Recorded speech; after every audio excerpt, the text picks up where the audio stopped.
వెలుగులను దేశమంతటా వ్యాప్తింపచేసిన రాజమాత దేవి అహల్యాబాయి హాల్కర్ అని ఆర్ఎస్ఎస్ దక్షిణ మధ్య క్షేత్ర ప్రచారక భారత కుమార్ చేయడానికి ఆమె చేసిన కృషి అనేది మనం మర్చిపోలేదు.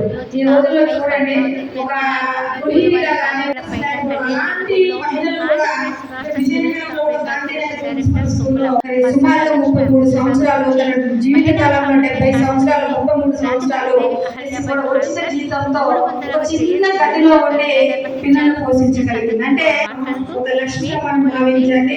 ఆడపిల్లలు మనం క్రమశిక్షణగా పెంచితే పిల్లలందరూ పేరెంట్స్ అందరూ కూడా సింగిల్ పేరెంట్స్.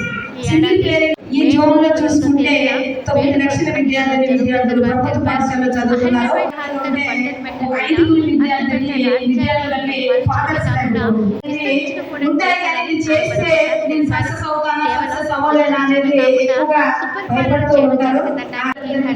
స్ఫూర్తి ఆమె మధ్యలో లేకపోవచ్చు, కానీ ఆమె ఆశయాలు ఆమె చేసిన మా డిపార్ట్మెంట్ లో టోటల్ గా రాష్ట్ర వ్యాప్తంగా చూసుకుంటే 44 ఆమె ఐరన్ చేసుకుంటూ 10 గంటలకి ఐరన్ స్టార్ట్ చేస్తుంది.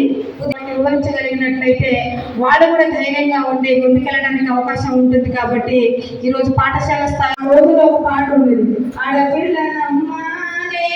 అహల్యాబాయి త్రిశతాబ్ది వేడుకలు ఈరోజు కాకినాడలోని మేము ఘనంగా నిర్వహించుకోవడం చాలా ఆనందంగా ఉంది. మహిళల్లో అహల్యాబాయి స్ఫూర్తి ప్రేరణ తీసుకుని వివిధ రంగాల్లో ఉన్న మహిళలు సాధికార దిశగా వెళ్ళాలన్నది మా యొక్క సంకల్పం. కాబట్టి మున్ముందు ఇలాంటి కార్యక్రమాలు అనేకమైనటువంటి చేస్తూ మహిళా చైతన్యాన్ని పెంచాలి, స్ఫూర్తి ప్రేరణగా అహల్యాబాయి జీవిత చరిత్రను ప్రజలకు చేరువ చేయాలని మా ముఖ్య ఉద్దేశం.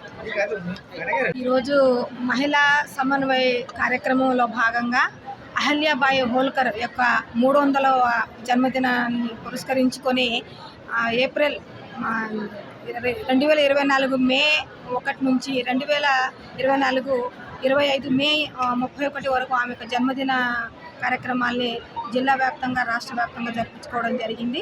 ఇది చాలా చక్కటి కార్యక్రమం. అహల్యాబాయి హోల్కర్ గారు మే 31, 1725 సంవత్సరంలో జన్మించి ఆ నాందేడ్ రాజ్యాన్ని పరిపాలించడంలో ఆమె విశేషంగా కృషి చేశారు. ఆమె అనేక మంది మహిళలకి స్ఫూర్తిగా నిలిచారు. కాబట్టి ఈనాటి సమాజంలో ఉన్న మహిళలందరూ కూడా మంచి ఆత్మవిశ్వాసాన్ని కలిగి ఉండి 300 సంవత్సరాల క్రితం ఎటువంటి సౌకర్యాలు లేని రోజుల్లోనే 33 సంవత్సరాలు ఒక మహిళగా ఓ రాజ్యాన్ని పరిపాలించిందంటే ఆమె చాలా గొప్ప మహిళ, మంచి ప్రతిభావంతురాలు, అలాగే ఒక మంచి సామాజికవేత్త, మంచి న్యాయవేత్త. కాబట్టి అలాంటి వాళ్ళని ఈ రోజుల్లో ఉన్న మహిళలందరూ కూడా ఆదర్శంగా తీసుకొని ముందుకు వెళ్ళాలి. వాళ్ళు పనిచేసే రంగంలో కూడా ధైర్యంతో ధైర్య సాహసాలతో ముందుకెళ్తూ వాళ్ళు చేసే వృత్తికి న్యాయం చేయాలనే ఉద్దేశంతో మరి మహిళా సమన్వయ తరపున చాలా చక్కటి కార్యక్రమాన్ని ఏర్పాటు చేశారు. కాబట్టి అహల్యాబాయి హోల్కర్ గారు మనందరికీ ఆదర్శం. కాబట్టి అలాంటి ఆదర్శమైన మనం స్ఫూర్తిగా తీసుకొని అందరం ముందుకెళ్లాలనే స్ఫూర్తితో ఈరోజు సమావేశాన్ని ఏర్పాటు చేశారు. సుమారుగా ఒక 250 మంది మహిళలు కూడా ఇక్కడికి చేసి ఉన్నారు. కాబట్టి వాళ్ళందరికీ కూడా ఆమె తరపున ధన్యవాదాలు తెలియజేస్తున్నాను.